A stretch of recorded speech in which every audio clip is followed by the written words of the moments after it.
8 में हम 3 से भाग करेंगे, 3 दूनी 6, बचेगा 2, लगाएंगे दशमलव, यहाँ पे लगेगा 0, 3 छक 18, फिर आएगा 2, फिर 0 बढ़ाएंगे, 3 छक 18, फिर 2 आएगा, फिर 0 बढ़ाएंगे, 3 छक 18, करते चले जाएंगे, ख़त्म नहीं होगा। 3 छक 18 कब तक करोगे? 3 छक 18, ये प्रक्रिया आगे चलती रहेगी। हर में 3 आ गया, 2 और 5 के अलावा। इसका मतलब हमें ऐसे पता चल गया था इसका दशमलव प्रसार अशांत है और आवर्ती है, मतलब रिपीट हो रहा है। इसमें देखो 6 के बाद 6 के बाद 6, इसको इस तरह भी लिख सकते हैं 2.6। जिसके ऊपर बार लगा हो उसका मतलब वो संख्या बार बार रिपीट हो रही है। तो यहाँ 6 की पुनरावृत्ति बार बार हो रही है, इसलिए बार कहाँ लगेगा? 6 के ऊपर लगेगा। ये काम करना तो आसान है।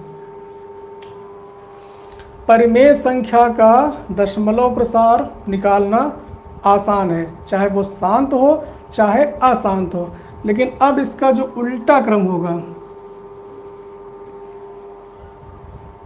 दशमलव प्रसार ये दिया गया हो अशांत वाला, उससे P/Q के रूप में हम कैसे व्यक्त करेंगे? समस्या अब आएगी। यही वाला उदाहरण लेके चलेंगे, ठीक, जिससे आपको समझ में आ जाए। देखो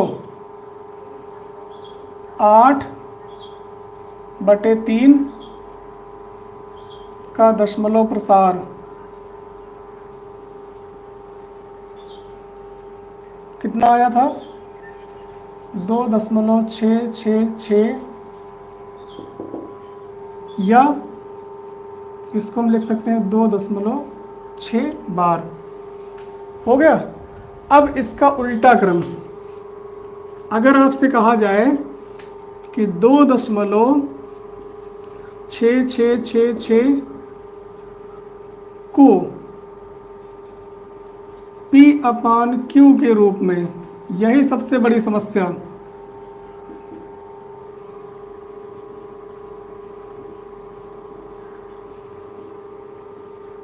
या फिर इस तरह क्वेश्चन आ जाए 2.12 को P/Q के रूप में व्यक्त कीजिए। तो प्रश्न वही, हमें पता है आंसर इसका जब भी आएगा 8/3 आएगा, क्योंकि 8/3 का दशमलव प्रसार ये है। इसीलिए हमने इसी प्रश्न को लिया है कि जिससे हमें आंसर पहले से क्लियर हो कि जो हम प्रोसेस करेंगे उसके बाद जो रिजल्ट आएगा वो कितना आना चाहिए? 8/3 आना चाहिए। माना x बराबर 2.666, ये बार बार रिपीट हो रहा है। यहाँ कोई प्रॉब्लम? इसकी जो वैल्यू होगी हमें नहीं पता है, वही हमें निकालना है, और उसको हमने मान लिया x के बराबर। एक एक अंक की पुनरावृत्ति हो रही है, यहाँ पर एक एक अंक की पुनरावृत्ति हो रही है, तो हम दशमलव को एक अंक उधर खिसकाएंगे। ठीक, कैसे? इसको अगर इधर ले जाना हो तो क्या करेंगे? हमें 10 से गुणा करना पड़ेगा। एक अंक उधर ले जाना हो तो 10 से गुणा करना पड़ेगा, 2 अंक उधर ले जाना हो तो 100 से गुणा करना पड़ेगा, 3 अंक उधर ले जाना हो तो 1000 से गुणा करना पड़ेगा। तो हम क्या करेंगे? सिर्फ एक अंक उधर ले जाएंगे, तो दोनों पक्षों में किससे गुणा करेंगे? 10 से। और ये बात कैसे पता चल रही है? क्योंकि यहाँ एक एक अंक की पुनरावृत्ति हो रही है।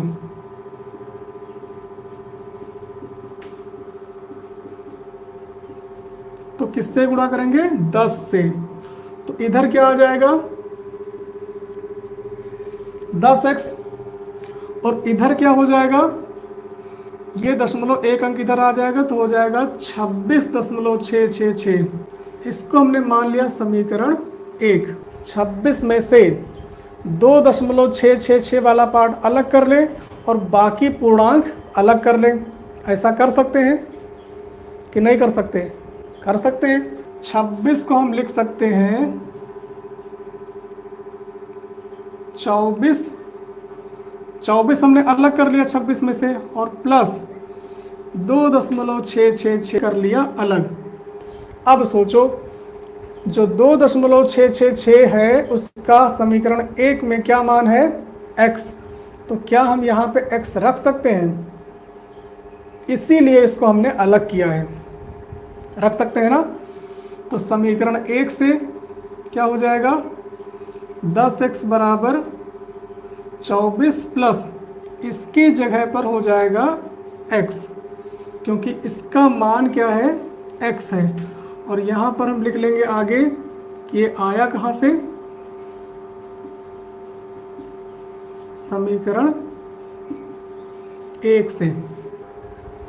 अब आपका काम हो गया, समझ लो, अब कोई प्रॉब्लम नहीं। चर को एक साइड में करेंगे तो 10x के साथ आ जाएगा x, इधर प्लस में तो इधर आया माइनस में, बराबर 24। 10 में से 1 घटाएंगे, बचेगा 9x बराबर 24। तो x बराबर 24/9 कटेगा, 3 का 8 से गुणा कराएं, 3 8 24, 3 3 9, x बराबर आ गया। सिंपल, कितना आसान है बताओ।